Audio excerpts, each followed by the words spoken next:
सबको जय मसीह की। आज हम एक नए दिन और एक नए हफ्ते की शुरुआत कर रहे हैं और जब हम आज आराधना में आगे बढ़ रहे हैं, आइए हम एक प्रार्थना से हमारे आराधना को शुरुआत करें। हे पिता, तेरा धन्यवाद देते हैं कि तूने हमें सब चीज़ में, हर काम के लिए तूने हमें योग्य बनाया है। जब हम तेरी आराधना करते हैं, जब हम तेरे नाम लेकर तुझे पुकारते हैं, तो हमारे लिए हमेशा हमेशा हमारी प्रार्थना का उत्तर हमें देता है, हमारी आराधना को तू कबूल करता है। मांगते कि आज भी हम जब इस ऑनलाइन मीडियम से इकट्ठा हुए हैं, मांगते हैं कि हम सब की आराधनाओं और प्रार्थना को तू कबूल कर और इनका उत्तर तू तेरे नाम के द्वारा दे दे प्रभु। ये मांगते थे यीशु मसीह के नाम से, आमीन।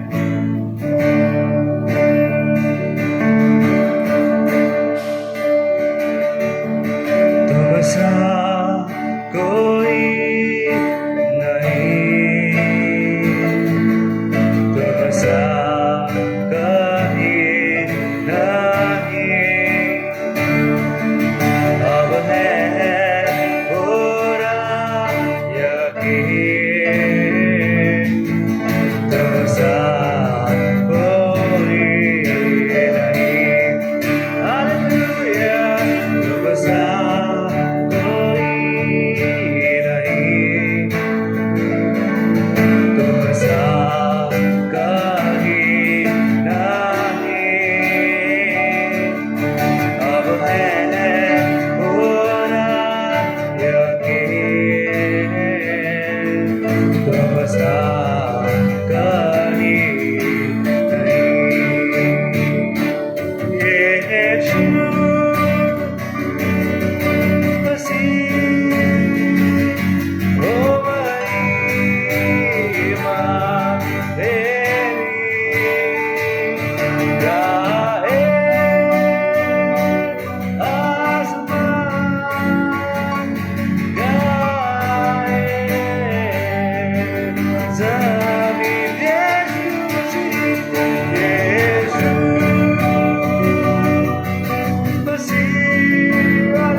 रखिए हालेलुया तुम सा कोई नहीं तुम सा कोई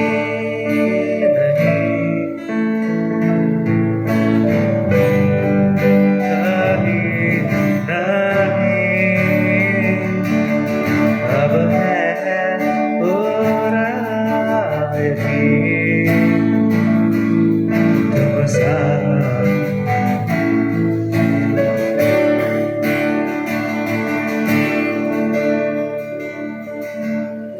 तेरे नाम को धन्यवाद देते हैं तेरे नाम को धन्यवाद देते हैं क्योंकि तेरे जैसा कोई नहीं है तेरे जैसा कोई नहीं है तेरे जैसा कोई नहीं और तेरे शरण में जब हम आते हैं तेरी महिमा जब हम करते हैं संकट में प्रभु तू हमारा दोस्त और हमारा गढ़ है हालेलुया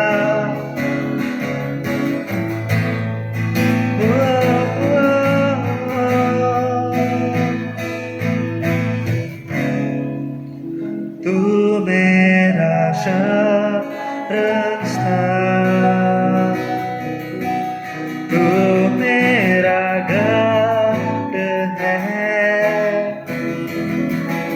संकट में मेरा हो मेरा प्रभु तू मेरा शरण स्थान तू मेरा गढ़ है संकट में मेरा हो मेरा प्रभु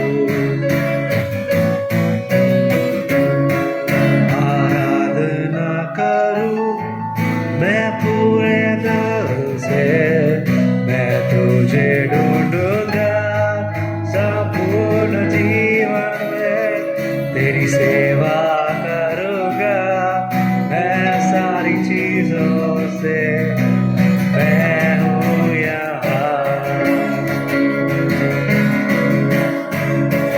मैं हूँ यहाँ प्रभु मैं हूँ यहाँ प्रभु मैं हूँ यहाँ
साथ, तू मेरा चरवाहा,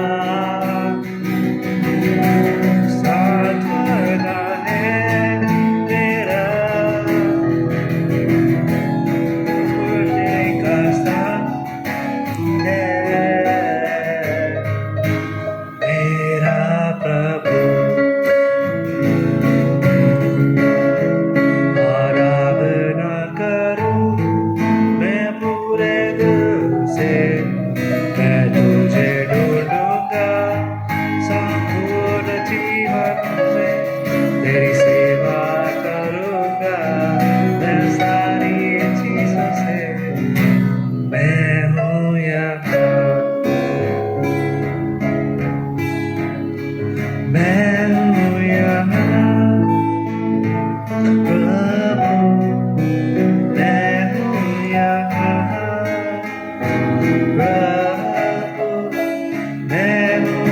हूँ यहाँ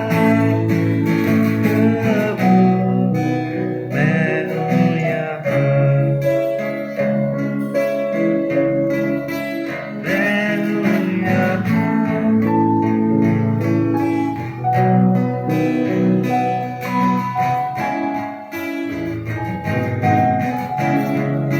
मैं हूँ यहाँ। मैं हूँ यहाँ प्रभु, मैं हूँ यहाँ।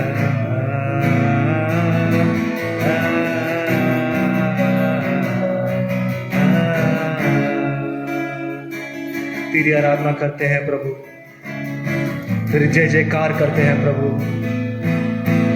जब तू हमारा नाम पुकार के हमें बुलाता है, हम कहते हैं कि हम तेरे आगे हैं, तेरे सामने खड़े हैं, हम तेरे मस्तक में आते हैं।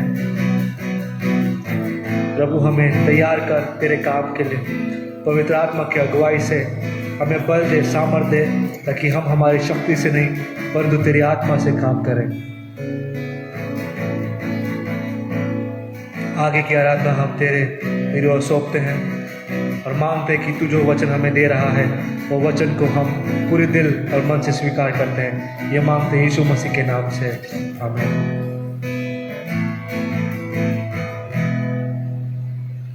मैं दरख्वास्त करूंगा हमारे पास्टर नंदी गिरी से कि वो आए और हमारे वचन आज का हमें बांटे।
आप सबको जय मसीह की।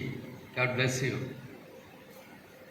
जैसे कि आज हम और एक बार प्रभु के आराधना में आगे बढ़ रहे हैं, आइए वचन की ओर जाने से पहले हम अपने सरों को प्रार्थना में झुकाते हैं। छोटी सी दुआ करें। प्रेमी जीवित दयालु पिता परमेश्वर, खुदा यीशु मसीह के नाम में और एक बार प्रभु जी हम तेरे पाक हुज़ूर में अपने सरों को झुकाते हुए तेरी स्तुति महिमा प्रशंसा करने के लिए आगे बढ़ रहे। खुदा हमारी सहायता कर, जबकि तेरा वचन प्रभु आज हमारे सामने है। प्रभु हमारे हृदय दिलों मनों को तो खोल दे खुदा, और मांगते कि प्रभु जो तेरे सुनने वाले तेरे हर एक बेटे बेटियों के ऊपर तेरी हर बहुतायत की और रूहानी आशीष तू डाल प्रभु, और बरकती आशीष तू डाल खुदावन। हर बंधन को तोड़कर प्रभु जी तेरी उस स्वर्गीय आशीषों की बारिश प्रभु जी आज तेरे हर बंदे बेटे बेटियों के ऊपर तू कर। और एक बार प्रभु जी आज तेरा राज जहाँ जहाँ तेरी गवाही, जहाँ जहाँ तेरा सुसमाचार सुनाया जा रहा है प्रभु, हर जगह पे तेरी प्रशंसा, तेरी महिमा हो। जीवित खुदा यीशु मसीह के मीठे प्यारे नाम मांगते इसलिए सुना कबूल कर, आमीन आमीन। Praise the Lord. मैं आशा करता हूँ, प्रार्थना करता हूँ कि आप सभी लोग अब जहाँ कहीं भी हैं अपने घरों से हमारे साथ आज जुड़े हुए हैं। आज के इस हिंदी आराधना में प्रभु की आराधना करते हुए प्रभु आपको बहुत ऐसे आशीषित करे। आइए इस समय आज के वचन की ओर मोड़ते हैं कि जो मैं आपके लिए पढ़ना चाहूँगा। आपकी बाइबल आपके पास है तो आप उसको ज़रूर खोलिएगा। मत्ती रचित सुसमाचार इसका 11वां अध्याय और इसके 25वें वचन से लेकर 30वें वचन तक हम पढ़ रहे हैं। मत्ती रचित सुसमाचार इसका 11वां अध्याय इसके 25वें वचन से लेकर 30वें वचन तक। उसी समय यीशु ने कहा, हे पिता, स्वर्ग और पृथ्वी के प्रभु, मैं तेरा धन्यवाद करता हूँ कि तूने इन बातों को ज्ञानियों और समझदारों से छिपा रखा और बालकों पर प्रकट किया। हाँ हे पिता, क्योंकि तुझे यही अच्छा लगा। मेरे पिता ने मुझे सब कुछ सौंपा है और कोई पुत्र को नहीं जानता, केवल पिता, और कोई पिता को नहीं जानता, केवल पुत्र, और वह जिस पर पुत्र उसे प्रकट करना चाहे। हे सब परिश्रम करने वालों और बोझ से दबे हुए लोगों, मेरे पास आओ, मैं तुम्हें विश्राम दूंगा। मेरा जुआ अपने ऊपर उठा लो और मुझसे सीखो, क्योंकि मैं नम्र और मन में दीन हूँ। तुम अपने मन में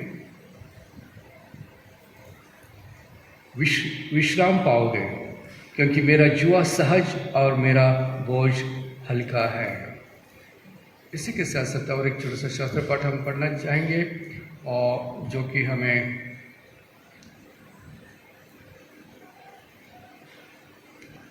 पहली पत्रस इसका 5वां अध्याय में मिलता है। पहली पत्रस इसका 5वां अध्याय और इसके 6वें वचन से लेकर 11 वचन तक हम पढ़ेंगे।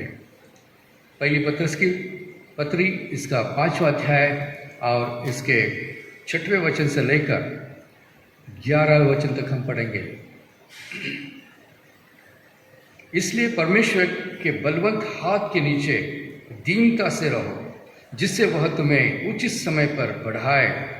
अपनी सारी चिंता उसी पर डाल दो, क्योंकि उसको तुम्हारा ध्यान है। सचेत हो और जागते रहो, क्योंकि तुम्हारा विरोधी शैतान गरजने वाले सिंह के समान इस खोज में रहता है कि किसको फाड़ खाए। विश्वास में दृढ़ होकर और यह जानकर उसका सामना करो कि तुम्हारे भाई जो संसार में हैं ऐसे ही दुख सह रहे हैं। अब परमेश्वर जो सारे अनुग्रह का दाता है, जिसने तुम्हें मसीह में अपने अनंत महिमा के लिए बुलाया, तुम्हारे थोड़े देर तक दुख उठाने के बाद आप ही तुम्हें सिद्ध और स्थिर और बलवंत करेगा। उसी का साम्राज्य युगानुयुग रहे। आमीन आमीन। परमेश्वर इस पढ़े जाने वचन पर उसकी बहुतायत की आशीष देवे। और एक बार प्रियो, आज प्रभु के खिदमत में, इसकी आराधना में हम सब आए हुए हैं। खुदा ने यीशु मसीह का आप सबका मैं प्रेम पूर्वक, प्रार्थना पूर्वक आपका अभिनंदन के साथ में आपका वेलकम करना चाहूँगा, स्वागत करना चाहूँगा कि खुदा करे कि आज का समय, जब हम थोड़ा सा समय हम प्रभु के वचन में बिताने जा रहे हैं, वो प्रभु का वचन आज हम हर एक के लिए आशीष का कारण बने। और मैं ये भी बता दूं कि आज के हिंदी सर्विस में जब आज ये आप प्रसारण इस एक माध्यम से देख रहे हैं, आज इसी को हम और भी दूसरे अलग अलग कॉन्टैक्ट्स में पूरे भारत देश में हम भेज रहे हैं। तो याद रखिएगा कि आज हम भारतवासी होके और हिंदी भाषा में जब प्रभु का वचन सुनाते हैं तो दुआ करें कि आज जहाँ जहाँ पे ये वचन जा रहा है, प्रभु उनके हृदय दिलों को छुए और एक नया उनके लिए आशीष का कारण बने और उद्धार की आशीष भी उन्हें आगे बढ़े। प्रियो, पिछले संडे हमने हमारे देश की 75वीं इंडिपेंडेंस डे, स्वतंत्र दिन हमने मनाया, और जिसके लिए हम परमेश्वर को लाख लाख धन्यवाद देते हैं कि हमें अब मालूम पड़ता है कि आज एक स्वतंत्र देश होने के नाते उसकी क्या अहमियत होती है, उसकी क्या इम्पोर्टेंस होती है। और आज हम इस स्वतंत्र देश में हम जी रहे हैं, तो ये गौरव की बात है। और इस समय मैं वचन की ओर जाने से पहले मैं याद दिला दूँ कि ये स्वतंत्रता की बात जब हम करते हैं, तो इस स्वतंत्र के पीछे एक बात छुपी हुई रहती है, जिसको हम परतंत्रता कहते हैं, पारतंत्रता कहते हैं, गुलामी कहते हैं। किसी के बंधन में जकड़े हुए परिस्थिति को हम बताते हैं। और जब ये कोई देश या इंसान जब बंधन में होता है, तभी वहाँ पे आता है कि उस बंधन में से उसको कौन छुड़ाएगा, उसको स्वतंत्र कब मिलेगा, कैसे मिलेगा। और ये है हमारे स्वतंत्र देश की कहानी कि जब पिछले 75 सालों के पहले जब हमारे देश को स्वतंत्रता जब मिली, उस स्वतंत्रता मिलने के लिए हमें ऐसी नहीं मिली, उसके लिए हमें लहू बहाना पड़ा। उसके लिए हमारे देश के जो पुढ़ारी लोग जो थे, उनको जेल में जाना पड़ा। भूखों से कई लोगों को फांसी हो गई, कई लोगों को मारा पीटा गया। कई साल के एक झगड़े के बाद, एक युद्ध के जैसे स्थिति के बाद में हम देखते हैं कि तब जाके हमें स्वतंत्रता मिली है। आज के हमारे जो यंग लोग जो है, जो हमारे बच्चे बेटे बेटियां जो है, खास करके जो नई पीढ़ी है, जो स्वतंत्रता के बाद में जिनका जन्म हुआ है, उनको शायद इस स्वतंत्रता की जो हमने उसके लिए जो पे किया, उसके लिए जो उसकी कीमत चुकाई, उसके बारे में वो नहीं जानते, या पूरी रीति से नहीं जानते, या उसकी जो एक कठिन समस्या में से समय गुजरा, उस समय को उन्होंने अनुभव नहीं किया है। इसलिए शायद उस स्वतंत्रता के दिन को, शायद उसकी अहमियत हम इतने पूरी रीति से हम हमारे बच्चे नहीं समझ पाते हैं। लेकिन जिन बुजुर्गों ने, पहली पीढ़ी की सदी के लोगों ने जो पारतंत्रता में थे, बाद में जब उन्हें जो एक स्वतंत्रता मिली, तो वो खुशी जो होती है, एक पारतंत्र में से बढ़कर एक स्वतंत्रता में आने की खुशी कुछ अलग ही होती है। और यही चीज़ आज हम बाइबल में से देखना चाहेंगे कि इंसान को सिर्फ एक पॉलिटिकल, एक राजकीय या देश के तौर पर एक स्वतंत्रता नहीं, लेकिन इंसान को अपने आप से, अपने पाप से पर्टिकुलरली, विशेष रूप से एक पूरी रीति से उसे स्वतंत्रता मिलनी चाहिए। और जब तक वो शैतान के इस रीति से उसके एक अधीन रहता है, उसके बंधन में रहता है, तो उसको खुशी नहीं होती है। वो हमेशा रोते रहता है, निराश होता है, बीमार रहता है। और ऐसे में उसके जीवन में, उसके परिवार में जो भी है, अलग अलग समस्या आती रहती है। लेकिन जब वही इंसान एक स्वतंत्रता के रास्ते पे आ जाता है, उस एक मसीहा के पास आता है, जो उसको सिर्फ एक ही मसीहा जो उसको स्वतंत्र दे सकता है, जब आता है, तो उसकी खुशी जो होती है, वो हम शब्दों में वर्णन नहीं कर सकते। कई ऐसी ही बात है कि जो आज के शास्त्र पाठ में हम यहाँ पे पढ़े जा रहे हैं।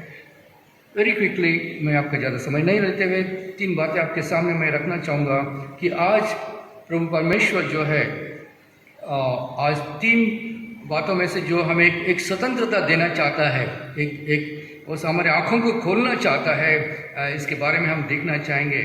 यहाँ भी प्रभु यीशु मसीह कहते हैं 25वें वचन में, और प्रभु यीशु मसीह यहाँ पे परमेश्वर पिता से बात करते हैं। वो कहता है, हे पिता, स्वर्ग और पृथ्वी के प्रभु, मैं तेरा धन्यवाद करता हूँ कि तूने इन बातों को ज्ञानियों और समझदारों से छिपा रखा और बालकों पर प्रकट किया है।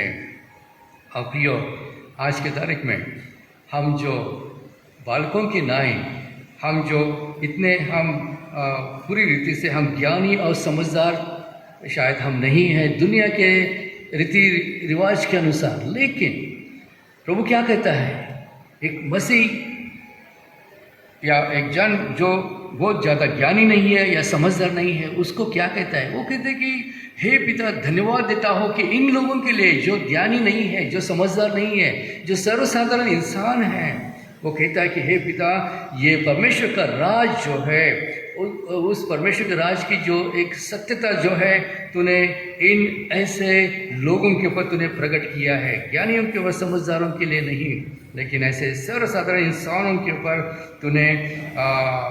तूने उन पर प्रकट किया है। वो कहता है कि ये ज्ञान जो है तूने ज्ञानियों से और समझदारों से छिपा रखा, वो बहुत बड़ी बात है।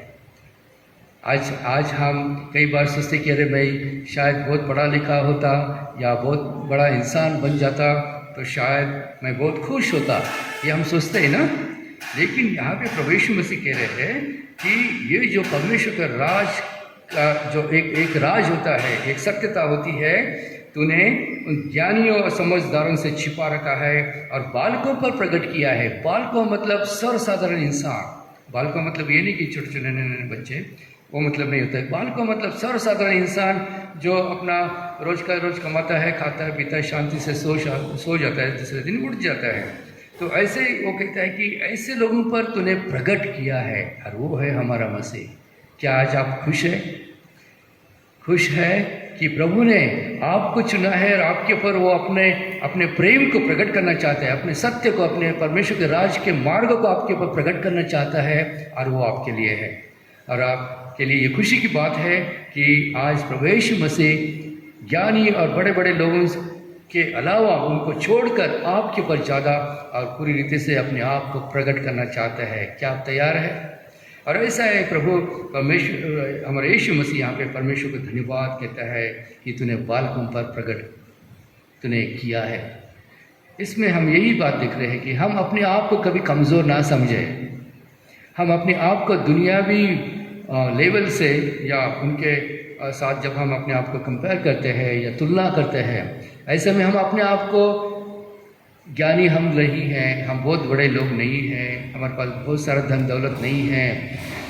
इस प्रकार की सोच हमारे जीवन में कभी भी नहीं आना चाहिए, क्योंकि प्रभु यीशु मसीह कहता है कि परमेश्वर का सत्य ऐसे लोगों के लिए दिया गया है, प्रकट किया गया है। बहुत बड़ी बात है प्रियो, और मेरा विश्वास है आप जो प्रभु में विश्वास करते हैं, प्रभु की ओर देख रहे हैं, प्रभु आपकी ओर देख रहा है, क्योंकि आपने प्रभु की ओर देखा है, क्योंकि आप प्रभु के पास आ रहे हैं, प्रभु से प्रेम करना चाहते हैं, और ऐसे लोगों से प्रभु अपने प्रेम को और भी प्रकट करना चाहते हैं। आइए दूसरी बात हम यहाँ पे देखते हैं कि प्रभु यीशु मसीह यहाँ पे कहता है, पिता ने मुझे सब कुछ सौंपा है, सब कुछ मुझे दिया है, और इसलिए मैं मसीहा बनकर संसार में जो आया हुआ हूँ। एक बात यहाँ पे प्रभु यीशु मसीह कह रहे हैं, वो कहता है कि कोई पुत्र को नहीं जानता, केवल पिता। वो यहाँ पे कह रहे हैं कि मैं जो इस संसार में आया हूँ एक परमेश्वर की ओर से, वो उसे कोई नहीं जानता, सिर्फ पिता जानता है, सिर्फ पिता जानता है।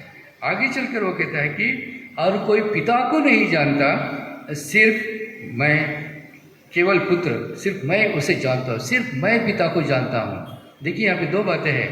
वो कहता है कोई भी पिता को नहीं जानता, उसके बाद में सिर्फ मैं उन्हें जानता हूँ, और बाद में दूसरी बात वो यहाँ पे कह रहा है, कोई भी मुझे नहीं जानता, मैं जो पुत्र हूँ मुझे नहीं जानता, सिर्फ पिता जानता है। लेकिन ये तो एक बात हो गई, लेकिन आगे चलकर वो कहता है लेकिन और वह जिस पर पुत्र प्रकट करना चाहे। यहाँ पे बहुत बड़ी बात यीशु ने कही। लेकिन वो कहता है कि ये तो ठीक है, मैं सिर्फ पिता को जानता हूँ, पिता सिर्फ मुझे जानता है, कोई और नहीं जानता। लेकिन आगे चलकर वो कहता है कि मैं जो पुत्र इस संसार में बनकर आया है, जिस पर पुत्र उसे प्रकट करना चाहे वो उसे जानेगा। आप समझ में आ रहे हैं आपकी बात? यहाँ पे कह रहा है पुत्र, मैं जो संसार में आया हूँ मसीहा बनकर, ये पुत्र उसे, जिसको वो प्रकट करना चाहता है वही उसे जानेगा। थोड़ा सी सोचने की बात है। प्रभु यीशु मसीह ऐसा क्यों कह रहा है? सिर्फ मैं जो चाहूँ उन्हीं पर मैं अपने आप को प्रकट करूँगा। और वो लोग कौन हैं? वो कहते कि बालक के समान सर्वसाधारण लोग हैं। अगर मैं चाहूँ तो किस पर भी मैं अपने आप को प्रकट करूँगा। और इसके लिए भी ये चाहिए हमें कि आज हम सर्वसाधारण इंसान बनकर प्रभु के शरण में जब हम जाते हैं, प्रभु की इच्छा हमें ताबड़तोड़ इस रीति से हमें समझ में नहीं आती, लेकिन जैसे जैसे हम प्रभु के वचन विश्वास में प्रार्थना में बढ़ेंगे, वैसे वैसे प्रभु अपने आप को हम पर प्रकट करना चाहता है, करेगा। वो कहता है पिता मुझे जानता है, ये तो ठीक है, मैं पिता को जानता, सिर्फ जानता, ये भी ठीक है, लेकिन वो कहता है कि पुत्र को भी वही जानेगा जिस पर वो प्रकट करना चाहता है। और इस रीति से हम देखते हैं कि आज भी 2000 साल के बाद में भी प्रभु यीशु मसीह आज अपने आप को उनके बेटे बेटियों के ऊपर अपने आप को प्रकट करना चाहते हैं। कौन से लोग? जो सर्वसाधारण इंसान हैं, जो बहुत बड़े ज्ञानी पंडित या रईस या बड़े बड़े ऐसे लोग नहीं, सर्वसाधारण लोग, उन पर यीशु मसीह वो कहता है कि मैं अपने आप को उन पर मैं वहाँ पे प्रकट करूँगा और वही लोग मुझे जानेंगे। प्रियो, क्या आज हम तैयार हैं यहाँ पे पिता को जानने के लिए, प्रभु यीशु मसीह को जानने के लिए? और वो कहता है कि मैं अपने आप को जिन पर प्रकट करेगा वही लोग जानेंगे कि पिता कौन है, यीशु मसीह कौन है। प्रियो, आज की तारीख में या पूरे 2000 सालों में प्रभु यीशु मसीह का सुसमाचार का प्रचार हुआ, बहुत सारे लोगों ने और आज भी उसको स्वीकार किया कर रहे हैं। उसी समय बहुत सारे लोग उससे विरोध भी कर रहे हैं। आप जानते हैं, मैं जानता हूँ, ये पूरे 2000 साल का कलीसिया का एक इतिहास है। कई लोगों ने उसे ठुकरा दिया, नहीं चाहिए हमें ऐसा मसीहा।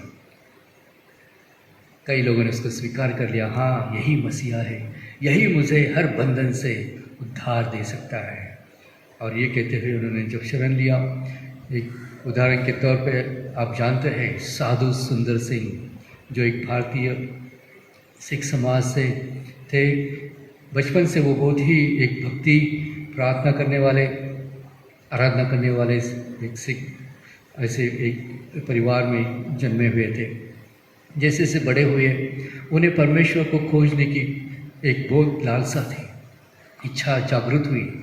जैसे जैसे वो अपने धर्म में अलग अलग धर्मों में पढ़ रहे थे, सीख रहे थे, उन्हें एक पर्सनल, एक व्यक्तिगत तौर पर उन्हें एक अनुभव करने की इच्छा हुई। वो कहते कि गॉड तुम कौन हो, हु आर यू गॉड। और जब एक बार कोई मिशनरी ने उन्हें नया करार उन्हें बाइबल उनके हाथ में थोप दी, तो उन्होंने शायद उसको फाड़ कर फेंक दिया। और फिर भी वो दुआ करते रहे, God who are you, where are you, तुम कहाँ हो, मैं तुम्हें देखना चाहता हूँ, मैं तुम्हें जानना चाहता हूँ। ये उनके हृदय दिल में बहुत प्यास थी। और ऐसे में एक बार इतने वो निराश हो गए, दुखी हो गए, और उन्होंने सोचा कि नहीं, मुझे सच्चे जीवित परमेश्वर को ढूंढना ही है। और उस समय उन्होंने क्या किया, अपने घर में अपने रूम के दरवाजे को बंद कर लिया और 3 दिन वो प्रार्थना में रहे। उन्होंने कहा कि अगर 2 या 3 दिन के अंदर अंदर जो भी परमेश्वर है, जो भी हो, जिसने सृष्टि और धरती को, संसार आकाश को बनाया, अगर वो मुझे आकर अपने आप पर मुझ पर प्रकट करता है तो मैं उस पर विश्वास करूँगा। अगर कोई भी नहीं आता है तो मैं जाके अपनी जान भी दे दूँगा। इस प्रकार से का एक विचार करते हुए अपने दरवाजे बंद कर 3 दिन तक उन्हें जब दुआ की, उस समय प्रभु यीशु मसीह उनके कमरे में आए। प्रभु यीशु मसीह का पुनरुत्थित दर्शन उन्होंने पाया और अपने जीवन को समर्पित कर दिया। और उस समय प्रभु के पीछे, वचनों के पीछे, उसके प्रचार के लिए वो उन्होंने घर तक छोड़ दिया। उन्हें बहुत सताया गया, लेकिन वो एक अजरामर, एक बहुत बड़े एक प्रभु के दास बनकर भारतवर्ष में, तिब्बत में, चाइना तक शायद उन्होंने इस रीति से जाकर प्रभु का प्रचार वहाँ पे किया। और इस रीति से बहुत सारे लोगों को प्रभु का सुसमाचार उन्होंने बताया। प्रियो, ये है कि उस बंदे की कहानी जिन्होंने सच्चे दिल से परमेश्वर को ढूंढना चाहा और प्रभु ने उन्हें अपने आप पर उस पर प्रकट किया। तो यहाँ पे यीशु मसीह कह रहे हैं कि जिसको मैं चाहूँ मैं उन पर मैं प्रकट कर सकता हूँ, लेकिन उसके लिए ये भी ज़रूरी है कि वो इंसान को भूख चाहिए, इंसान को प्यास चाहिए कि मैं परमेश्वर को जानना चाहता हूँ। और जैसे भी प्रियो आप प्रभु में बढ़ रहे हैं, ये भूख को हमें बढ़ाना है। अगर हम किसी शादी में हमको बुलावा आता है जाने के लिए, हम वहाँ पे जाते हैं, शादी में सम्मिलित होते हैं, खाना भी खाते हैं। अगर शादी में जाने से पहले भरपेट अगर हम खा के गए तो शायद हम शादी में कुछ भी खा नहीं पाएंगे, कौन से भी ऐसे मौके पर हम खा नहीं पाएंगे। तो इस रीति से हम देखते हैं कि जब यीशु मसीह कहते हैं कि धन्य वे लोग जो धार्मिक के भूखे और प्यासे हैं क्योंकि वो तृप्त किए जाएंगे। ये बहुत बड़ी बात है। अगर आज परमेश्वर की बातों के लिए, परमेश्वर के वचन के लिए, वो जानने के लिए, उसे ग्रहण करने के लिए, उस पर चलने के लिए हम भूखे और प्यासे नहीं हैं, तो प्रिय प्रभु हमारे लिए कुछ नहीं कर सकता। प्रभु हमारे कुछ नहीं कर पाएगा, क्योंकि हम भूखे ही नहीं हैं, हम खा ही नहीं सकते। अगर हमारा पेट ऑलरेडी अगर भरा हुआ है, अगर आप छोटे से बच्चों को बार बार खाओ खाओ खाओ खिलाने की कोशिश करें, उन्हें कभी नहीं खाएगा। लेकिन जब उसे भूख लगेगी, अच्छी भूख लगेगी, तो वो बोलेगा मुझे खाना चाहिए, मुझे प्यास लगी है, मुझे पानी चाहिए वगैरह। इस रीति से प्रियो, आइए इस हमारे धार्मिकता के भूख को हम और बढ़ाते हैं और प्रभु हमारी सहायता करे। और यही प्रभु आज पूरे भारतवर्ष से प्रेम करता है।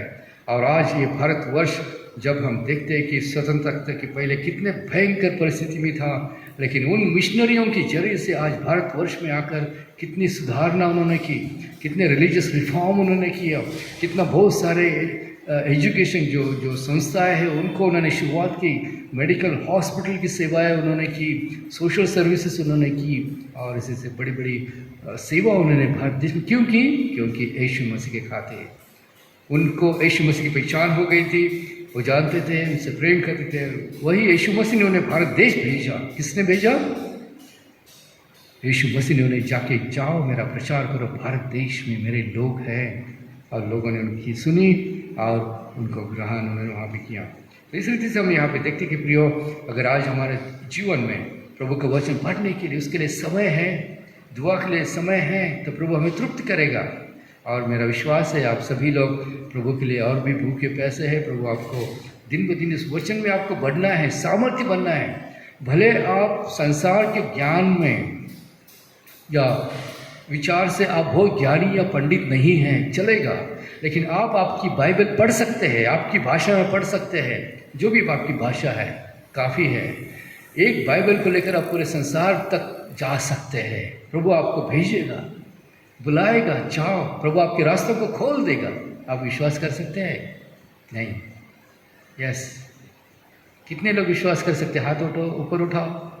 आपको सिर्फ आपकी बाइबल पढ़नी आती है, दुआ करनी आती है, बाकी कुछ नहीं आता है। आपको मालूम है प्रभु आप कहाँ से कहाँ ले जाएगा।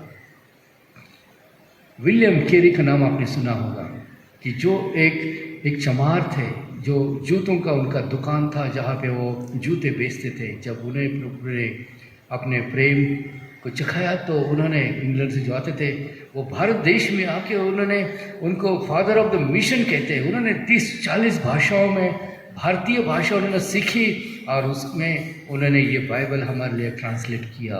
उन्होंने बड़ी यूनिवर्सिटी जो कलकत्ता में है उसकी उन्होंने स्थापना की और आज बड़ी से बड़ी भारत में पहली यूनिवर्सिटी वहाँ पे उन्होंने प्रस्तावित की। यहाँ पे देख रहे कि प्रियो कितना काम उन्होंने किया एक सर्वसाधारण इंसान के जरिए से, कि जो कि एक चमार था। हम देखते कि झाड़ के नीचे रास्ते पे फुटपाथ पे इधर उधर चमार बैठे रहते हैं, पॉलिश करते हैं, दिन भर थोड़ा सा जो भी मिलता है उस पर उनका चलता है। तो यहाँ पर हम देख रहे कि प्रभु ऐसे भी इंसान को उठाकर एक भारत देश में लेकर आकर एक बड़ा प्रभु का सेवक बना सकता है। वो है हमारा खुदा यीशु मसीह, आपसे प्यार करता है। एक तीसरी बात यहाँ पे कहना चाहूँगा कि जहाँ पे प्रभु यीशु मसीह कहता है कि मेरा जुआ अपने ऊपर उठा लो और मुझसे सीखो क्योंकि मैं नम्र और मन में दीन हूँ। ना जुआ, मेरा जुआ अपने ऊपर उठा लो, ये बहुत बड़ी बात है। अगर हमें प्रभु के दर्शन चाहिए, ज्ञान चाहिए, उसकी सामर्थ्य आशीष चाहिए, तो यहाँ पे प्रिय प्रभु कहता है आखिर में मेरा जुआ आपने देखा है, जो एक खेत में एक जो किसान जो होता है, जब वो अपने खेत को बोता है या बोने से पहले उसे वहाँ पे पूरी रीति से एक जुआ के जरिए से उसे वहाँ से रास्ता, उस पूरे ज़मीन को उसको वहाँ पे एक रीति से उसको प्लाव करना पड़ता है, उसको वहाँ से जिसमें कि वो बीज डाल सके। और वहाँ पे 2 बैल रहते हैं, बैल के कंधे के ऊपर ये जुआ रखा जाता है और ये 2 बैल उसको वहाँ से आगे लेके जाके ऐसी मिट्टी बाजू में हो जाती है। वहाँ पे जो बीज ये बोने वाला किसान डालता है। तो यीशु मसीह कह रहे हैं कि मेरा जुआ अपने ऊपर उठा लो और मुझसे सीखो क्योंकि मैं नम्र और मन में दीन हूँ। और प्रियो, बहुत बड़ी बात है अगेन, प्रभु यीशु मसीह एक मसीहा होकर भी वो कहते हैं कि मैं नम्र और मन में दीन हूँ। कितना लोग आज के तारीख में नम्र और दीन होना चाहेंगे? ओह, बिग क्वेश्चन। सुनने के लिए बहुत आसान लग रहा है, पढ़ने के लिए हमें आसान लगता है, लेकिन प्रभु कहता है कि क्योंकि मैं नम्र और मन में दीन हूँ। प्रभु घमंडी नहीं है, प्रभु गुस्सा करने वाला ऐसा प्रभु नहीं है, वो क्षमा करने वाला परमेश्वर है, प्रेम करने वाला प्रभु है। और वो कहते कि मैं मन से नम्र और दीन हूँ। जब वो कहते कि मेरे जुआ में आप आके सम्मिलित हो जाओ, मेरे साथ चलो, इस जुए के अंदर जुआ अपने आप पर लो, मैं भी बाजू में हूँ। दो बैल जो होते हैं, एक बड़ा होता है, एक छोटा एक्चुअली। तो ऐसे में एक छोटा बैल जो होता है बछड़ा, उसकी ट्रेनिंग वहाँ पे हो जाती है बड़े बड़े उसके बैल के साथ। आज प्रभु कहते हैं कि मैं तुम्हारे संग हूँ। और जब उस जुआ में जब हम अपने आप को बांध लेते हैं, हमारा प्रभु भी वहाँ पे है कि जो भी जुआ में, और हम उसके साथ जुड़ गए हैं। ऐसे में आपका जुआ जो लेके जाएगा, आप नहीं लेके जा रहे हैं, प्रभु यीशु मसीह ले जा रहा है। आपने इस चीज़ का कभी सोचा? आप जिस एक जीवन में से तमाम प्रकार के परिस्थिति में से जा रहे हैं, चाहे दुख हो, परेशानी हो, बीमारी हो, निराश हो, इन सब में जो आपने प्रभु यीशु मसीह को ग्रहण किया है, तो उसका जुआ जब आपने आपके ऊपर लिया है, आप नहीं खींच रहे उसको, प्रभु यीशु मसीह आपको आगे लेके जा रहा है। और ज़्यादा से ज़्यादा वजन जो है जुआ का उसके ऊपर है, आपके ऊपर नहीं है। आप सिर्फ चल रहे हैं क्योंकि वो आपसे बड़ा है, वो हमारा बड़ा भाई है, जैसे बाइबल कहती है। और ऐसे में जो बड़ा रहेगा उसके ऊपर ज़्यादा बोझ जाएगा, छोटा तो वो नीचे रहेगा, तो उसके ऊपर वो जो जुआ का वजन जो नहीं गिरेगा। और यहाँ पे प्रभु कहते हैं कि मेरा जुआ अपने ऊपर उठा लो, अपने ऊपर उठा लो। आगे वो कहता है कि और तुम अपने मन में विश्राम पाओगे, तुम अपने मन में विश्राम पाओगे, क्योंकि मेरा जुआ सहज और मेरा बोझ हल्का है। कई बार हमें लगता है कि प्रभु का काम करना, प्रभु का वचन पढ़ना, प्रार्थना करना बहुत बड़ी बात है, बहुत हमें उसमें तकलीफ होगी वगैरह वगैरह, लेकिन प्रभु कहते हैं कि मेरा जुआ सहज और मेरा बोझ हल्का है। प्रिय, आज एक महत्वपूर्ण बात बोलकर मैं यहाँ पे ख़त्म करना चाहूँगा। आज दो प्रकार की जुआ जो है, जो आज हम देखना चाहते हैं, जो कि इंसान आज पाप के बंधन में, अंधकार में है, वो वहाँ पे बंधन में है, किसी न किसी रीति से वो निभा ले रहा है, चल रहा है, उसको मालूम नहीं कि उस बंधन से बाहर कैसे आना है। और यहाँ पे प्रभु यीशु मसीह का वचन और प्रचार आज हो रहा है, जहाँ पे प्रभु कहते हैं कि मेरा जो जुआ का वजन जो है वो अपने ऊपर ले लो, क्योंकि वो जो वजन जो है वो कहता है कि मेरा जुआ जो है वो सहज और बोझ हल्का है। My yoke is easy and my burden is light. Light वो कहता है मेरा जुआ जो है सहज है और इजी है, इस डिफिकल्ट नहीं है। आमीन। हेलो, कितने लोगों ने आमीन बोला? प्रभु कहते हैं कि मेरा जुआ जो इजी है वो सहज है, आराम से आप ले सकते हैं, और मेरा बोझ हल्का है। वो कहता है कि माय बर्डन इज लाइट। तो यहाँ पे हम कभी भी ऐसा ना सोचे कि प्रभु का काम कैसे करेंगे, कैसे प्रार्थना करेंगे, कैसे बाइबल पढ़ेंगे, क्यों पढ़ेंगे वगैरह वगैरह।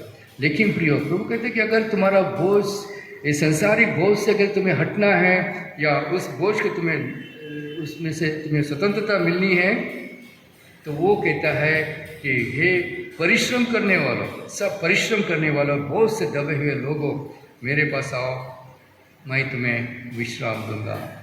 प्रियो, आज कितने लोग प्रभु का विश्राम पाना चाहते हैं? मेरा विश्वास है इस वचन को आपने कई बार पढ़ा होगा, सुना होगा, लेकिन प्रियो, आज की तारीख जब प्रभु ने पुनरुत्थान होकर जब वो विश्राम किया, उसने परमेश्वर ने 7 दिन काम करके आज के दिन जब उसने विश्राम किया, और ऐसे में हम देखते कि प्रिय प्रभु आज हमें वो विश्राम देना चाहता है। यहाँ पे कहता है कि मैं तुम्हें विश्राम दूंगा। आज के तारीख में कौन इंसान है कि जो विश्राम नहीं लेना चाहता है? प्रभु करे हमारे जीवित पुनरुत्थित खुदा यीशु मसीह आपको वो विश्राम दे। और बहुत सारे वचन मैं आपके सामने बांटना चाह रहा था, लेकिन अपना समय हो रहा है। लेकिन अगले समय ज़रूर हम बाइबल में से देखेंगे कि कैसे प्रभु, भले हम कितने भी दुख और तकलीफ में से क्यों न जाए, वो प्रभु हमारे संग रहता है। वो सबसे बड़ी बात है। प्रभु ने ये कभी भी नहीं कहा कि तुम्हें संसार में दुख तकलीफ कभी नहीं होगी। नो नो नो, आप ऐसा मत समझिएगा कि आप एक मसीह बन गए तो आपके सब दुख परेशानी हरण हो गई या आपको कोई भी चिंता परेशानी नहीं होगी। ऐसी बात नहीं है। प्रभु यहाँ पे यूहन्ना इसका सुसमाचार इसके 16वें अध्याय के आखिरी वचन में यहाँ पे वो कहता है कि 33वें वचन में, यूहन्ना इसका 16:33, मैंने ये बातें तुमसे इसलिए कही है कि तुम्हें मुझमें शांति मिले। संसार में तुम्हें क्लेश होता है, परंतु ढाढ़स बांधो, मैंने संसार को जीत लिया है। Take heart, I have overcome the world. तुम्हें संसार में दुख तकलीफ होगी, लेकिन तुम ढाढ़स बांधो, मैंने संसार को जीत लिया है। एक आखिरी वचन आपके लिए और मेरे लिए, जहाँ पे हम पढ़ते हैं याकूब की पत्री इसका 4था अध्याय और इसके ऐसे का 6वां और 7वां वचन मैं आपके लिए पढ़ना चाहूँगा। ये आपके लिए प्रॉमिस वचन है, आप ज़रूर से अंडरलाइन कीजिएगा, फिर से घर में आपके दोबारा पढ़िएगा। याकूब की पत्री इसका 4था अध्याय 6 और 7, वह तो और भी अनुग्रह देता है। इस कारण यह लिखा है, परमेश्वर अभिमानियों का विरोध करता है पर दीनों पर अनुग्रह करता है। इसलिए परमेश्वर के अधीन हो जाओ और शैतान का सामना करो, तो वह तुम्हारे पास से भाग निकलेगा। इसलिए परमेश्वर के अधीन हो जाओ और शैतान का सामना करो, तो वह तुम्हारे पास से भाग जाओ। बहुत अच्छा प्यारा वचन है। Submit yourselves therefore to God, resist the devil and he will flee from you. Resist the devil, वो शैतान का तुम वो कहते कि सामना करो, उसको तुम पीछे ढकलो उसको और वो भाग जाएगा। प्रियो, शैतान आपसे बड़ा नहीं है। भले वो आज के तारीख में संसार में अपना राज कर रहा है, लेकिन जब आप प्रभु यीशु मसीह में हैं, उस समय आप शैतान से बड़े हैं। और ऐसे में बाइबल कहती है कि तुम उसका विरोध करो, उससे तुम लड़ो, उससे भाग नहीं जाना है। ऑन दी कंट्री, हम दूसरी बात यहाँ पे देखते हैं कि वो तुम्हारे पास से भाग निकलेगा, ये बाइबल कहती है। प्रिय, आज कितने लोग इंसान अलग अलग प्रकार के अंधविश्वास में, निराशा में, बीमारियों में आज हर एक संसार के हर देश में है। ऐसे में प्रिय, जब प्रभु यीशु मसीह ग्रहण किया जाता है, वहाँ पे वो दुष्ट आत्माएं, वो अशुद्ध आत्माएं सब निकल जाती है और प्रभु उन्हें एक चंगाई की सामर्थ्य देकर उन्हें चंगा करता है। और इसलिए वो कहता है कि इसलिए परमेश्वर का अधीन हो जाओ, शैतान का सामना करो। प्रियो, तुम और मैं, हम अगर शैतान के अधीन हैं तो प्रभु के अधीन नहीं हो सकते। इन द सेंस कि शैतान हम पर राज करेगा, लेकिन आज उस शैतान को हम अगर तोड़ते हैं, उसको हम टुकारते हैं, उससे हम लड़ाई करते हैं, कहते हैं कि शैतान निकल जाए, यीशु मसीह के नाम से निकल जाएगा। और जब उसी समय आपको चुप नहीं बैठना है, आपको प्रभु के पास आकर प्रभु में के अधीन होना है। और जब आप प्रभु के अधीन रहोगे तो शैतान की क्या मजाक की वो आपके पास भी आए। शैतान प्रभु से डरता है, आपसे नहीं। शैतान मुझसे नहीं डरेगा, लेकिन प्रभु से डरेगा। लेकिन जब प्रभु आपके साथ बात करेगा, उस समय जब प्रभु आपके बीच में रहेगा, शैतान आपको डरेगा, शैतान आपसे डरेगा। आपके जीवन में कोई भी दुख है, निराशा, परेशानी है, बीमारी है, प्रभु के लिए कोई भी चीज़ असंभव नहीं है। प्रभु आज भी आपसे प्यार करता है। वो इतना ही चाहता है कि आप उसे जानें, परखें, अनुभव करें और उसके प्यार को, जो उसने सूली के ऊपर से आपके लिए, मेरे लिए, संसार के लिए वो लहू बहाया, उसको स्वीकार करें, उस क्षमा को स्वीकार करें, उस उद्धार के दान को स्वीकार करें। और प्रभु ज़रूर आपको हर रीति से उसके उद्धार के आनंद में ले जाएगा। इसलिए प्रभु ने कहा कि मैंने संसार को जीत लिया है, उस शैतान की ओर मैंने जीत पाई है, और इसलिए मैं मेरी शांति तुम्हें दिए जाता हूँ और ढाढ़स रखो, मैं मेरी शांति तुम्हें दी जाती। प्रियो, आप डरे हुए हैं? आज कोई लोग डरे हुए हैं, निराश है, कष्टी है, दुखी है, बीमार है। आइए अपने स्वरों को प्रार्थना में झुकाते हैं, प्रार्थना कीजिए। आइए हम आपके लिए, आपके साथ हम प्रार्थना करना चाहेंगे। जो कोई भी इस समय कष्टी, दुखी, निराश है, परेशान है, कोई मुसीबत है, किसी चीज़ की कमी घटी है, एक बात बहुत महत्वपूर्ण है, जब आप शैतान के फंदे से, उसके एक यहाँ पे जो लिखा है कि उस एक बंधन से जब आप उसको ठुकराओगे, तो शैतान कि अधीनता को छोड़कर आपको प्रभु के अधीन होना है। और जब आप प्रभु के अधीन हो जाओगे, प्रभु आपकी हर ज़रूरतों का ख्याल रखते हुए, प्रभु आपकी रक्षा करते हुए और शैतान को वहाँ से भगा देगा। आपके घर में शैतान नहीं होगा। और इसी वजह से शैतान बार बार हमें परेशान कर सकता है, ये बात नहीं है, लेकिन उसका अधिकार हमारे जीवन में नहीं होगा। हम हमेशा उस प्रभु के खुशी और शांति से हम बने रहेंगे, क्योंकि प्रभु हमें बना रहता है। आइए आज और एक बार उसको ग्रहण करें, स्वीकार करें, धन्यवाद करें और इस संसार के जलजाल मोहपाश से अपने आप को वहाँ से आप पीछे मुड़कर प्रभु के पास आ जाइए। प्रभु के अधीन जब आप हो जाते हैं, कोई आपका बाल भी बांका नहीं कर सकता है। प्रभु ने कहा कि आपके बाल तक गिने हुए हैं, आपको चिंता करने की ज़रूरत नहीं है। And so is our loving God. प्रभु आपको आशीषित करे, खासकर इस पैंडेमिक में जो एक कोरोना की जो बीमारी पूरे संसार में फैली हुई है, प्रभु आपकी रक्षा करे। दूसरी भी बीमारी बहुत सारे हैं, प्रभु उन सबसे आपकी रक्षा करे, सहायता करे और आपको हर रीति से आशीषित करे। आइए आखिर में हम दुआ करें। आइए आप भी, अगर आप बीमार हैं, जो भी आपके शरीर में किसी भी चीज़ की अगर कहीं भी आपको दुख दर्द है, वहाँ पे आप आपका हाथ रखिएगा। आइए हम प्रार्थना करें और शैतान की कोई मजाल नहीं कि आपको स्पर्श भी कर सके जब आपने प्रभु यीशु मसीह को अपने जीवन को समर्पित किया है। आइए हम प्रार्थना करते हैं।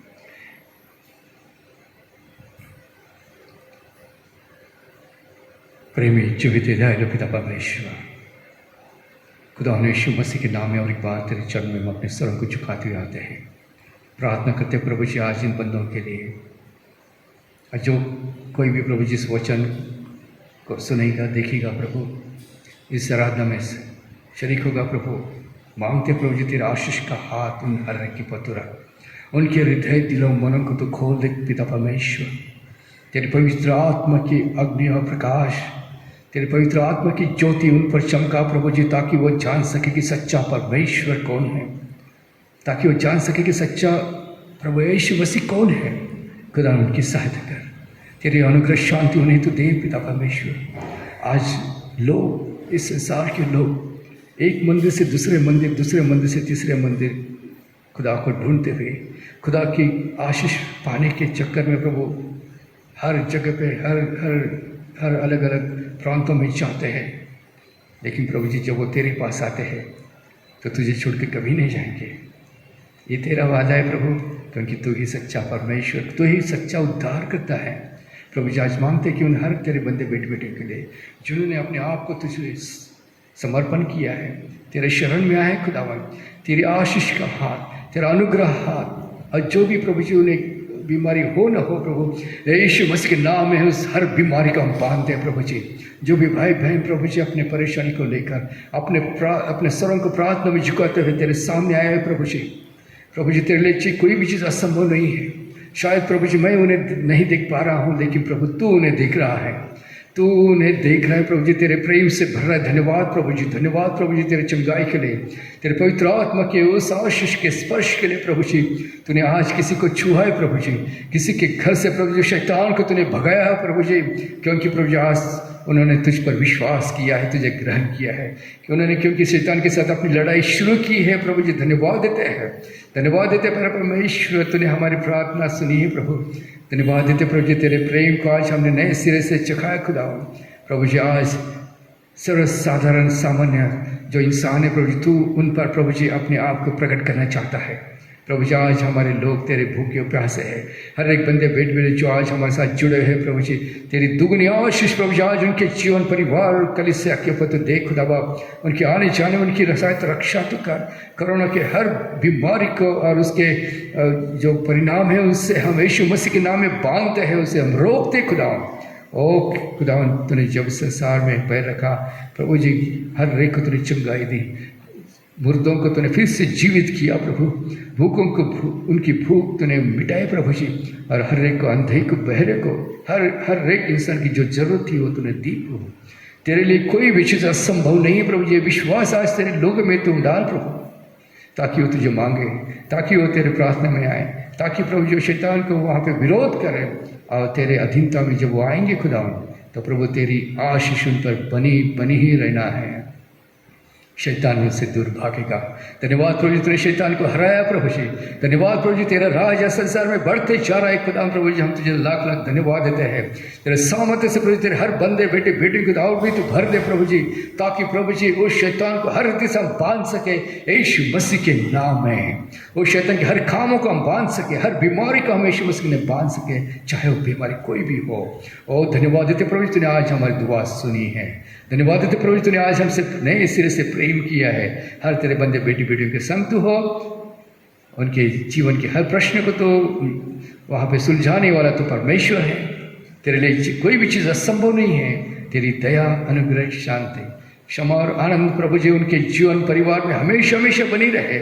उनकी हर प्रार्थना को तो सुनकर उनके जवाब तो दे, ताकि प्रभु तेरे बेटे बेटे तेरे विश्वास में बढ़ सके प्रभु जी, ताकि वो जान सके कि हमारा जीवित परमेश्वर हमारी दुआओं को जवाब देता है, हमारी इच्छाओं को मुरादों को पूरा करता है, और उसके लिए कोई भी चीज़ असंभव नहीं। खोल दे प्रभु तेरे आसमानी द्वार और उन दरवाज़ों को प्रभु जी, जो आज तेरे बेटे बेटे तेरे पास कुछ मांग रहे हैं। धन्यवाद देते प्रभु जी, धन्यवाद प्रभु जी। तेरा राज संसार में और भी बढ़ता जाए। शैतान का राज खत्म होते जा रहा प्रभु, वो भाग रहा है प्रभु जी, वो भाग रहा है प्रभु जी कि कुछ छोड़ के। धन्यवाद देते प्रभु जी, स्पर्श कर प्रभु जी हर तेरे बंदे बेटी बेटियों को, उनकी अनुग्रह दया शांति में रोज उनके जीवन का और भी तो भर दे। धन्यवाद के साथ इस स्तुति के साथ प्रभु जी छोटी सी दुआ को यीशु मसीह के मीठे प्यारे पवित्र नाम में मांगते सुनो, कबूल कर। आमीन आमीन। Praise the Lord, God bless you. आइए हम आखिरी में आशीष वचन हम ग्रहण करें। अब हमारे प्रभु यीशु मसीह की कृपा, पिता परमेश्वर का प्रेम और पवित्र आत्मा की संगति आप सबों के साथ, परमेश्वर के हर बंदे बेटे बेटियों के साथ आज और सदा सदा सदा रही। आमीन आमीन।